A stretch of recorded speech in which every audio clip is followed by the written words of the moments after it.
میرے عزیز، ایک تو اگر میں بڑی سمجھداری سے اور بڑے غور سے اور بڑی توجہ سے آپ کو یہ بات سمجھانا چاہتا ہوں کہ اگر حضور سے پیار کرو گے نا تو یہ جتنی دولتوں کی اور شہرتوں کی محبت دل میں آتی ہے یہ خود بخود نکل جائے گی، خود بخود نکل جائے گی، آسانی ہو جائے گی، جینا آسان ہو جائے۔ دوسری بات آپ کی خدمت میں عرض کروں، ہم نہ تازہ دم نہیں رہتے، ہم پریشان رہتے ہیں،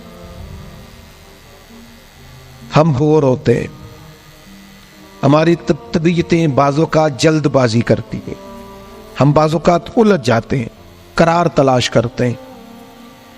اس قرار کو تلاش کرنے کے لیے پھر بعض لوگ الٹی سیدھی موویز دیکھتے ہیں، بعض لوگوں کا خیال ہے کہ شاید میں کوئی لطیفہ سنوں گا تو معاملہ ٹھیک ہو، پھر اس کا نتیجہ بھی نکلا ہے لطیفے سننے کا۔ اب لطیفے سنانا بھی اتنا بڑا کام ہو گیا ہے کہ مولوی ہے پگڑی داڑھی والا لیکن اس کے نام کے نیچے لکھا فنی مولوی۔ خدا کے بندے، یہ سنجیدہ اسٹیج ہے، دیندار لوگوں کا کرنے کا کام ہے، آپ کیا کر رہے ہیں؟ مولوی بھی فنی ہوتا ہے، 6 معنی دار کہ ہمارا مزاج تھا ہر چیز شغل میلہ، ہر چیز ہنسنا الجھنا۔ میرے عزیز، ہم چونکہ سکون چاہتے تھے، کچھ نے ادھر ادھر کی مووی دیکھ لی، کچھ نے ہنس لیا، کچھ سیر کو چلے گئے، کچھ کا خیال تھا کھانے کھا لیں گے تو سکون آ جائے گا۔ یاد رکھنا ان چیزوں میں سکون نہیں ہے، ان میں تو آپ الجھتے جائیں گے، مزید تو سکون کہاں ہے، قرار کہاں ہے؟ آپ کبھی صحابہ کی زندگیاں دیکھیں نا، حالات جس طرح کے بھی تھے نا، ان کو جو سکون ملتا تھا وہ رخ مصطفیٰ سے ملتا تھا۔ ان کی طبیعت پوری لگ گئی تھی کہ حضور علیہ السلام کی جو یادیں ہیں وہ دل کو تازہ کرتی۔ ان کا خیال تھا کہ بہار اگر کسی چیز کا نام ہے تو وہ ذکر مصطفیٰ ہے، یاد مصطفیٰ ہے اور دیدار مصطفیٰ ہے۔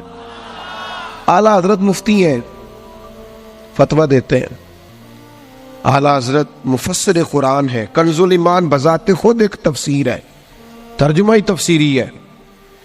اعلیٰ حضرت محدث ہیں، وہ جب احادیث مبارکہ کا حوالہ دیتے ہیں تو یوں لگتا ہے کہ جیسے بڑی گہری نظر ہے ان کی، راویان حدیث پر بھی، اصول پر بھی، اور حافظہ بھی مضبوط ہے حفظ حدیث کے لحاظ، ساری چیزیں ان کے پاس تھیں۔ لیکن وہ پتہ کیا کہتے تھے؟ کہتے تھے یہ جو میرا دل چمکدار ہے نا، اور یہ جو میری طبیعت ہلکی پھلکی ہے، اس کی وجہ یہ ہے کہ ان کی مہک نے دل کے غنچے کھلا دیے۔ یہ میں نہیں آپ کو تقریر سنا رہا، میں تو جذبات کا اظہار کر رہا ہوں۔ ان کی مہک نے دل کے غنچے کھلا دیے ہیں۔ تو کیوں غنچے کھلا دیے؟ کہتے میرے نبی کا کمال یہ ہے کہ وہ جس راہ چل دیے ہیں کوچے بسا دیے، وہ جس راہ بھی چل دیے ہیں کوچے، حضور پر تھوڑا گزر جائے تو کام ہو جاتا ہے۔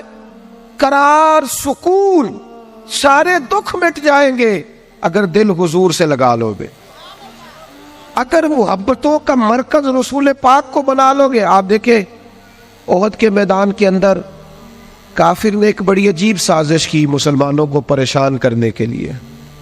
نبی پاک کی ذات سے جب آپ کی کامل وابستگی ہو جائے گی نا تو حضور کی ذات والا کا پیار، اور پیار لاروں والا نہیں ہونا چاہیے، خالی جلسے محفل میں اور مائک ہاتھ میں آیا تو عشق کا دعویٰ تگڑا، خالی اس طرح نہیں، تنہائی میں بھی تو روئے حضور کی بارگاہ۔ ایک محفل میں ایک دفعہ حاضر تھا تو ایک نعت خواں بچہ میرے پاس آیا، کہنے لگا جی میری سفارش کر دیو، میں بھی حضور دی بارگاہ چ حاضری لوانی ہے۔ میں کہ پتر تو گھر جا کے پڑھ لے، اتنے بھی حاضری لگ جائے گی کہ 4000 بندہ چاہیے حاضری لوان لی۔ حضور کی بارگاہ میں تو جہاں بیٹھ کے بھی پڑھے حاضری لگ جاتی ہے۔ اس کے لیے کیا ساج سمر کے مجلس ہی فقط ہو تو حاضری لگتی ہے؟ یہ بھی اعلیٰ حاضری ہے، پر وہ تو واللہ وہ سن لیں گے اور فریاد کو پہنچیں گے ہم۔ بس اتنا تو ہو، کوئی فریاد کرے دل سے، تو بات تو دل سے کر۔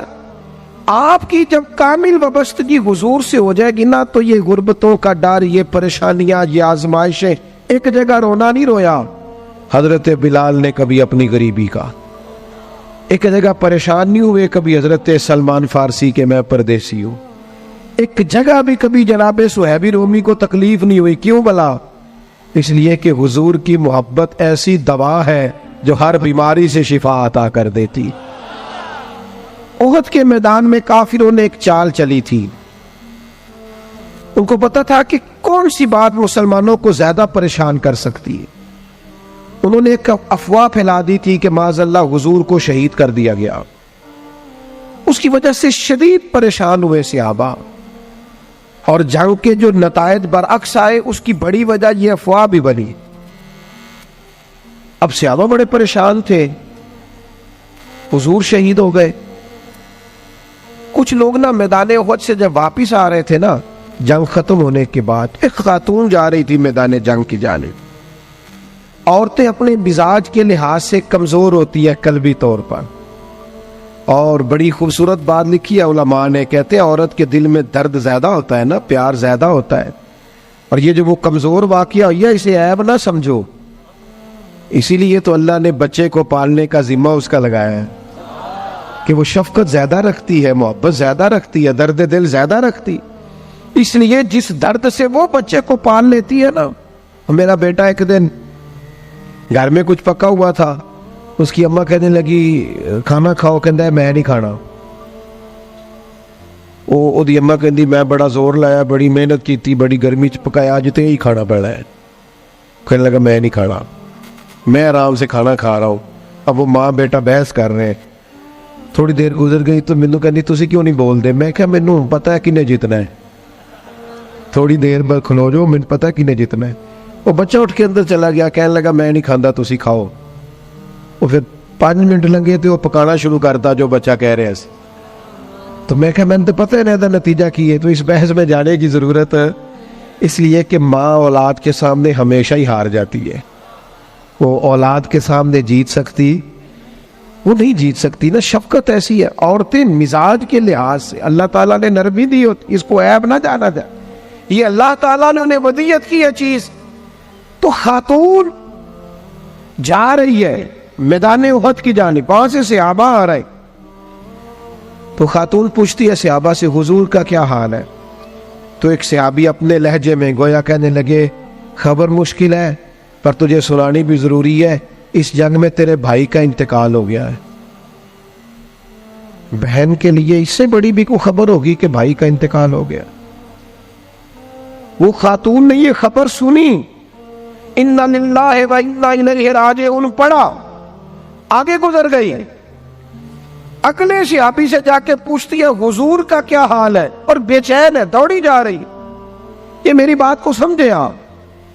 کسی ایک جگہ جب آپ کی محبت کا غلبہ ہوتا ہے تو پھر بعض غم لگتے ہی نہیں. آپ کی کیفیت ہی اور ہوتی ہے زندگی گزارنے میں. آگے بڑھی، ایک اور صحابی ملے، ان سے پوچھتی ہے حضور کا کیا حال ہے. تو کہنے لگے میرے پاس تیرے لیے ایک بڑی سخت خبر ہے، تیرے شوہر کا انتقال ہو گیا. اس نے تھوڑی دیر کے لیے خاموشی اختیار کی، اللہ کی رضا پہ راضی رہنے کے کلمات ادا کی اور آگے بڑھی. ایک اور شخص سے سوال، یہ ذرا سوچتے جانا، یہ خبریں اگر اچانک ملیں، بھائی چلا گیا ہے، باپ چلا گیا ہے، اس کو سوچنا، اپنے اوپر طاری کرنا، خدا نہ کرے ایسا ہو. پر جب خبر ملے تو کیفیات کیا ہوتی ہیں.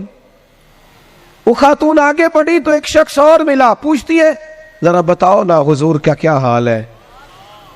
تو کہنے لگے میرے پاس تیرے لیے خبر ہے کہ تیرے والد بھی اس جنگ میں شہید ہو گئے. بیٹیوں کا تو میکا ہی باپ سے ہوتا ہے، ماں سے ہوتا ہے. والد چلے گئے.